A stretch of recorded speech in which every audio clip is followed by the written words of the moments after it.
Imagination, it seems, will do little for our wish until we have imagined the wish fulfilled. As Shakespeare said, it hath been taught us from the primal state that that which is was wished until it were. So you and I want something, and we define our objective, how to realize it. If this power is within us, then we are the operant power. We do not seek anyone on the outside. It's simply within us. Well, how do I operate it? If I could put it in this simple little frame, the subjective appropriation of the objective hope is the way to success. It's imagining as if it were true. What would the feeling be like if it were true? So I start from the feeling of the wish fulfilled. I must begin by feeling that I have already arrived. I have already achieved my goal. And catch the mood that would be mine if it were true. And then wear that mood. If I wear that mood as if it were true, I'll realize it in my world. A friend of mine who was here tonight, she thought that she had failed this past November in her visit to Pittsburgh.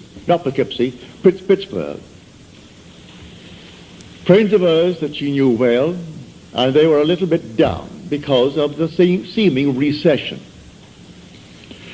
One friend had worked for 27 years at Jones and Laughlin, one of the great big steel firms of our country.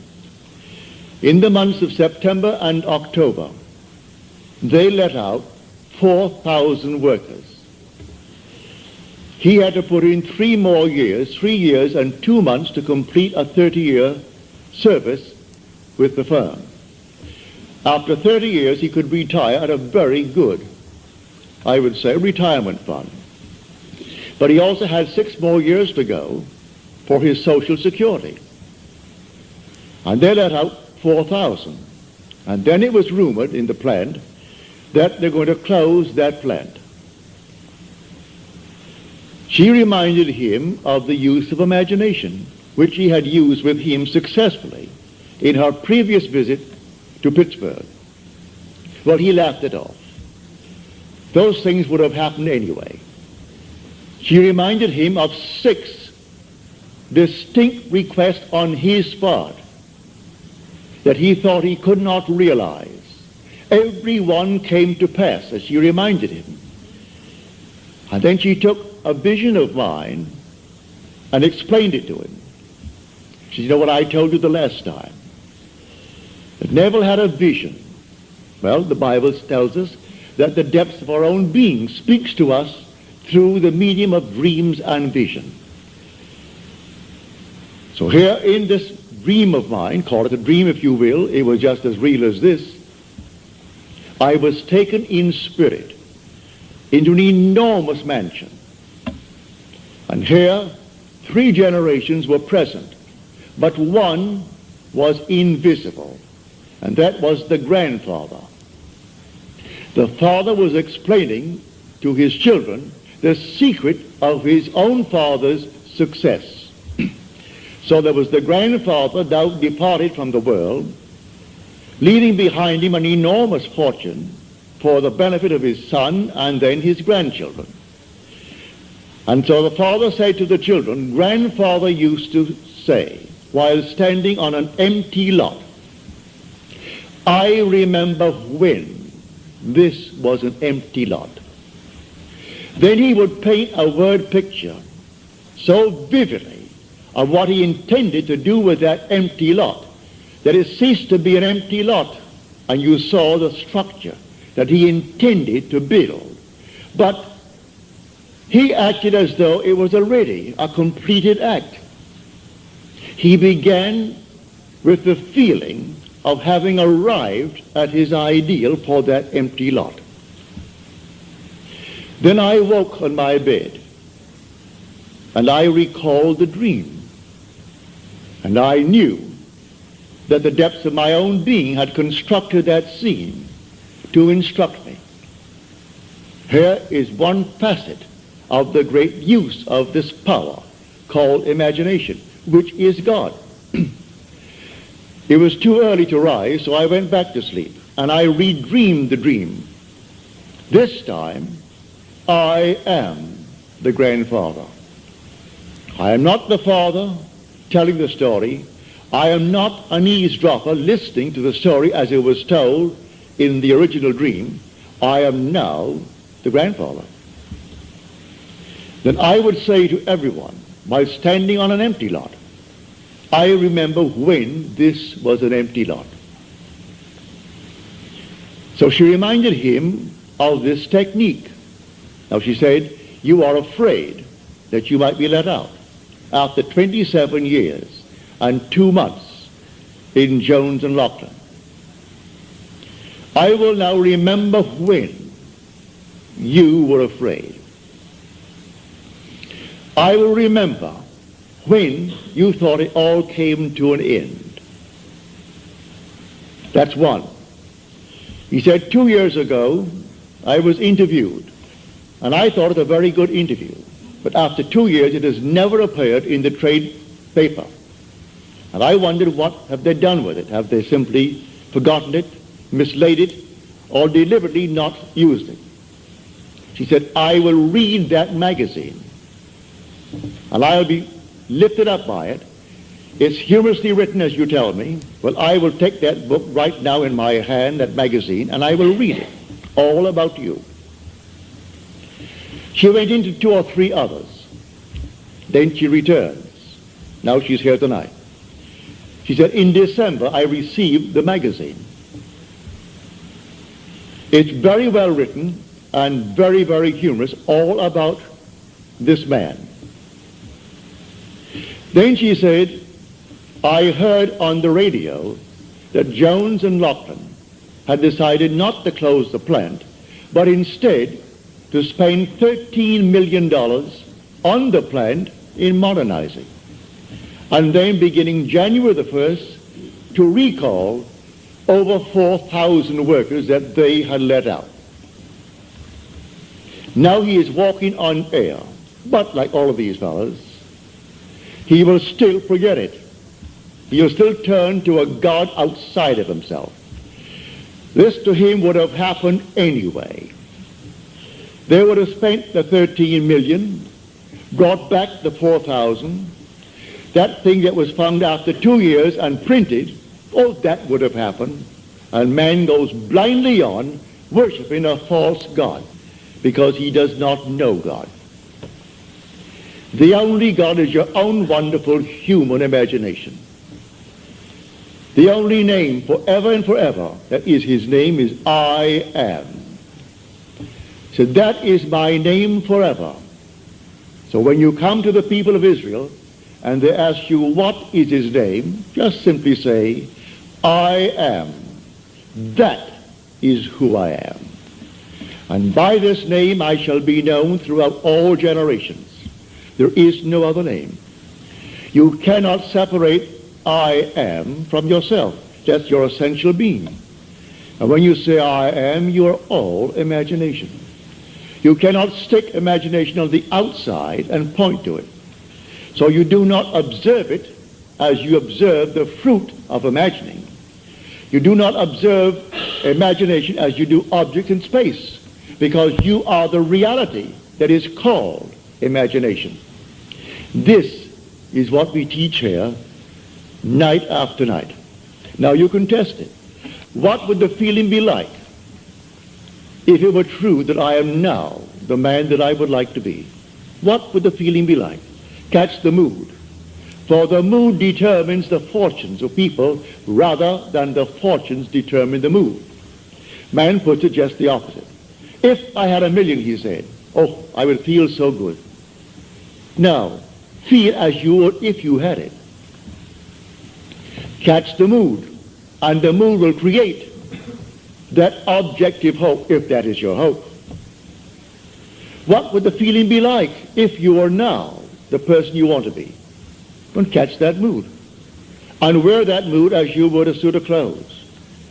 And that mood will actually create an objective state that reflects that mood.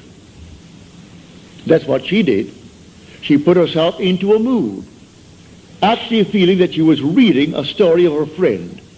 And here it came. It's a complete spread, 2 full pages, all about this man. And then a little news bulletin on the radio, and then confirmation from him, and a telephone call from his wife confirming the news bulletin, that they're all back on their job, and here now, as he said, for years, after 27 years, I walked through that plant, and I thought I'd go crazy. I wanted to climb the wall because of the noise. When I heard the hammers, and the bellows, and the furnaces, and all these thousands of workmen, that constant din, I wanted to climb the wall. Now, after 4,000 were let out, my footsteps echoes through the entire area. I would like to run and scream, running towards my office. What he does in the plant, I do not know. But if he goes towards his office, undoubtedly he has an executive position in that place and is not working at the furnaces. But he said, you can't imagine when 4,000 were let out, how empty the place was.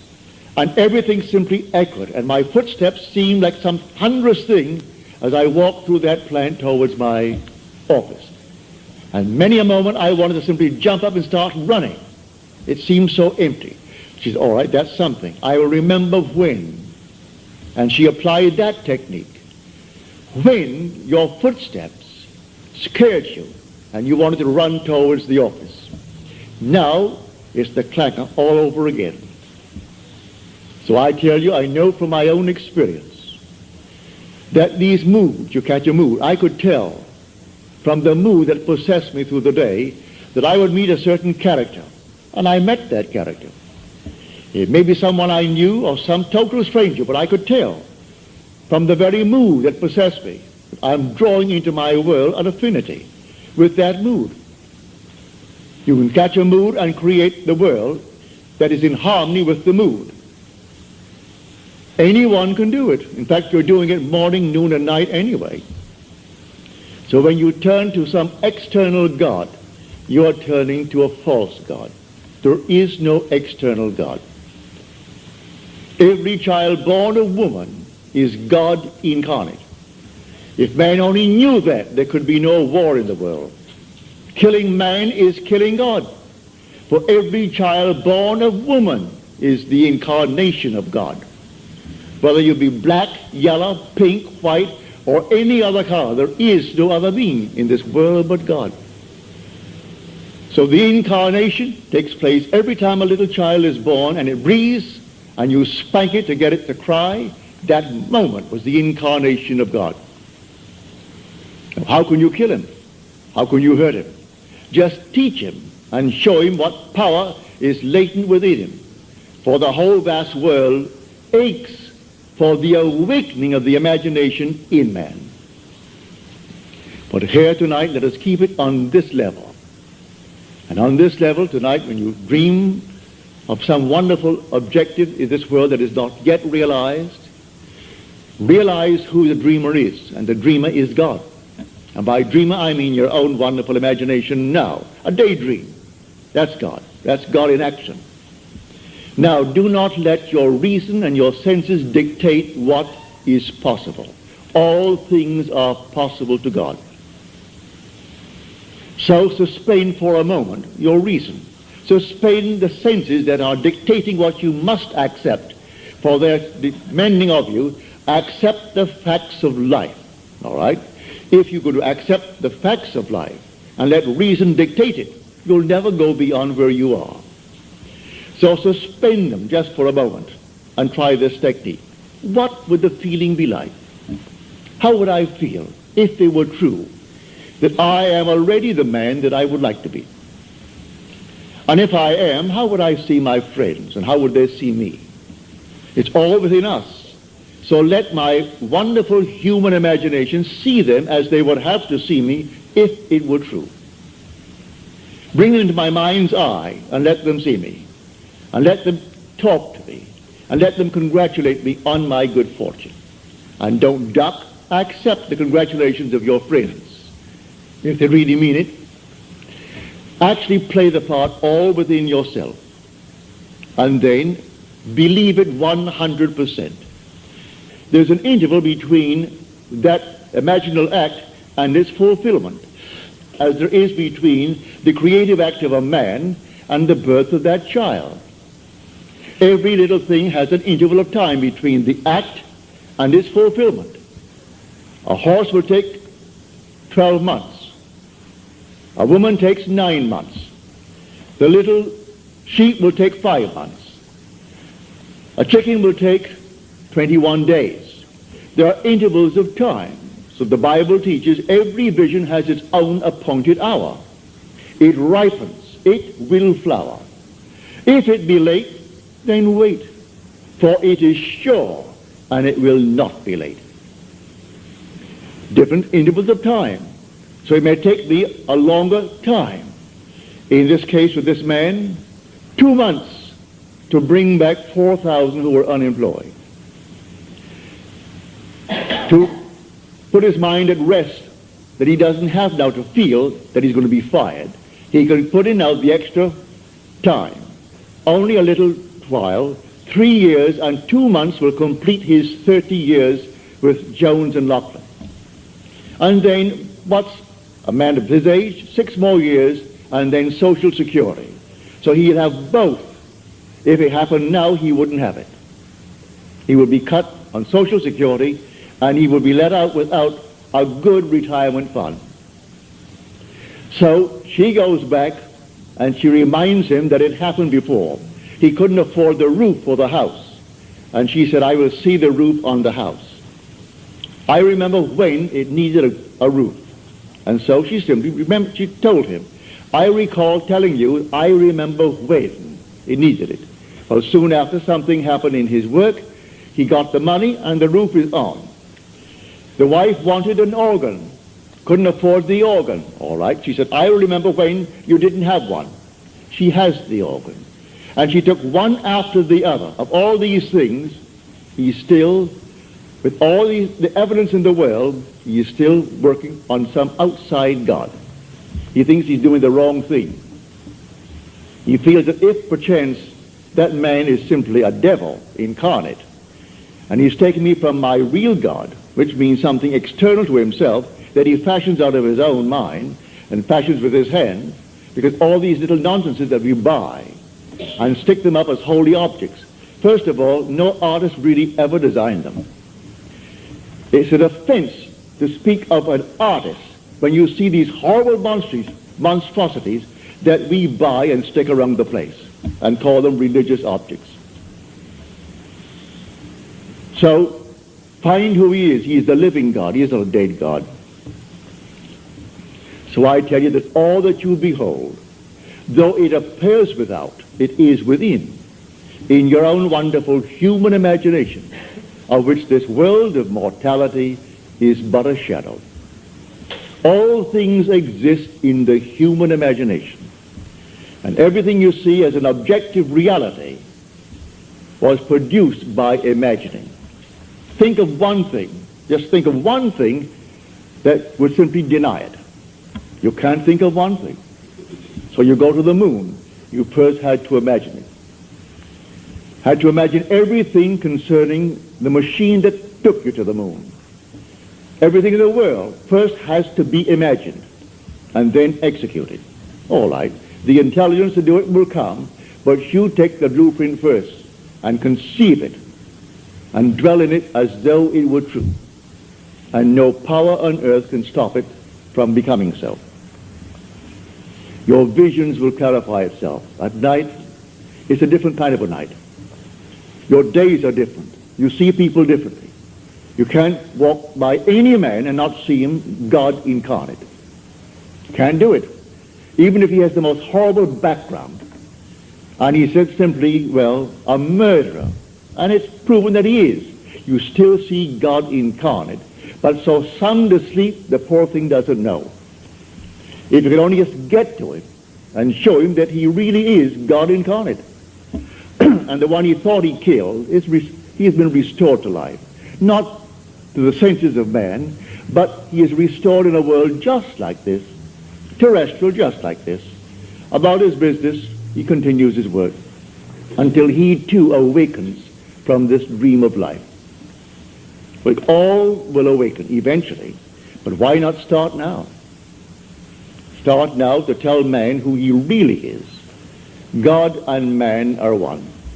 Man is all imagination, and God is man, and exists in us and we in him.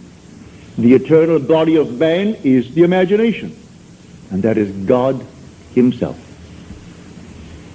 Nothing but God in the universe. All God. And eventually, you and I will awake. And because God is one, not two, you and I are one. Without loss of identity. That's one of the strangest mysteries in the world. Without loss of identity, we are one. I know that from my own personal experience. We are one. And yet, I am individualized. And you are individualized. And we tend forever and forever toward ever greater and greater individualization. And yet, we are one. And I will bring that out to the best of my ability as we proceed with these series of lectures. You will hear it. But tonight, if you're here for the first time and you want something practical, you apply what I've told you. First, have an objective. You must have an objective. You can't say, well, I don't know what I want. Well, all right. Come back the next time. Ask yourself, what would I like of life? Don't be ashamed to name it. What would I like of life? Well, then, try to get some objective. Now, prayer, as far as I'm concerned, is nothing more than the subjective appropriation of the objective hope. That is the way to success. I appropriate it subjectively. How do I appropriate a state subjectively? Well, suppose now, this very moment, I wanted a ball, an ordinary baseball. But there isn't a baseball in the room, all right? But I want one. I would actually assume that I am holding a baseball in my hand until I can feel it. You think you can't feel it? Well, now try it. Try to feel what it would be like if you held a baseball. Now, to prove that you have held it, see what it feels like, the difference now, a tennis ball. See any difference? All right, a golf ball. See any difference? A piece of silk. You feel any difference? If you can distinguish between these many objects, though they are subjective, then there must exist somewhere. If you can actually separate them in your mind's eye and distinguish between these objects, I can begin to feel, begin to sense, begin to smell a rose. Well, a rose doesn't smell or doesn't actually have the odor of another flower. I can detect the rose. Now a lily, an Easter lily. I can detect that. Well, what does it do? Well, I'm going to get them. Someone will think of Neville and send him a flower. And it's going to be the flower that I'm going to actually feel and touch and smell. It works that way. Money has an odor.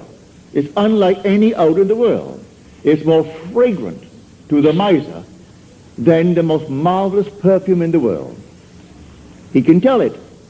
You put a money bag to his face, and it's like putting roses to mine. He loves it.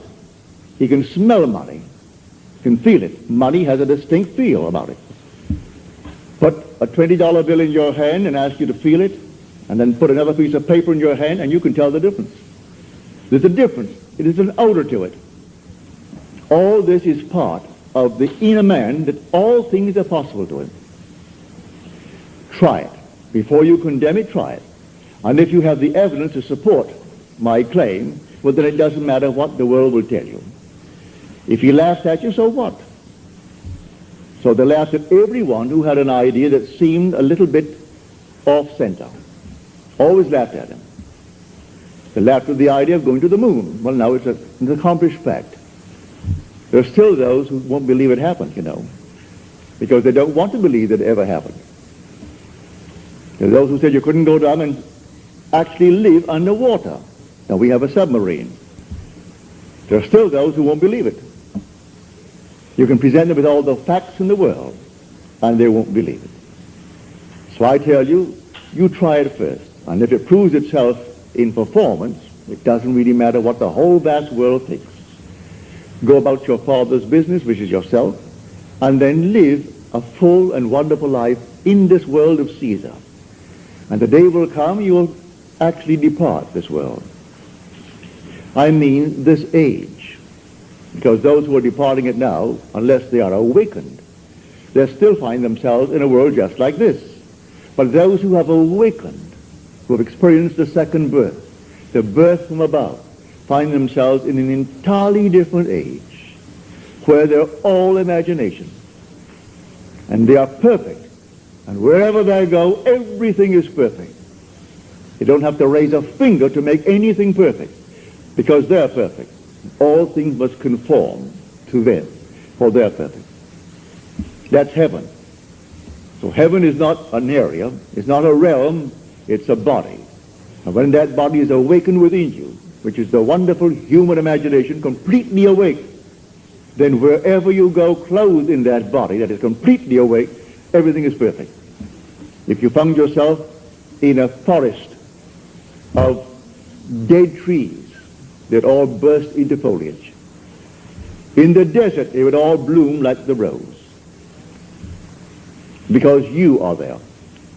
No blind man, deaf man, no handicapped man could stand in your presence. He would be instantly transformed into a perfect man because you are perfect. That's heaven. It's harmony. So it's not a place where you're going to go, pearly streets and all that nonsense. No. It's just simply you in a world that is perfect because you are perfect. And the day will come, you will awaken that body, for it's in you now. That body is in you, but it's sound asleep. And one day you will experience the resurrection. And you'll know the mystery of the resurrection. When you rise, and you rise within yourself. For the grave in which Christ is buried, which the Lord is buried, is your own skull. That's where he's buried. And in that tomb where he is buried, one day he will awake, and he will come out of that tomb. And it's you who comes out of the tomb, and you'll know who you are. He is buried in every child in the world, this universal being, and yet one. Billions of us, and yet only one Lord. And that one Lord, in his fullness, is buried in you, individually. And when you awaken, you are he. So tonight, take a go. Make it a lovely go, either for yourself or for another. For any time that you exercise your imagination lovingly on behalf of another, you're mediating God to that other. So, bring a friend before your mind's eye. Represent him to yourself as the man or the woman that you would like them to be. And don't tell them, ask for no praise, just assume that they're talking to you and telling you the most marvelous news about themselves. And you congratulate them on that good news. And go your own way. Believe in the reality of that imaginal act. It may happen tomorrow. It may happen the day after, or a week later, or a month later. It has its own appointed hour, and it is ripening, and it's going to flower. So don't be concerned. Leave it alone, and it will come to pass. So this is what I mean by feeling is the secret. I catch the mood, the feeling.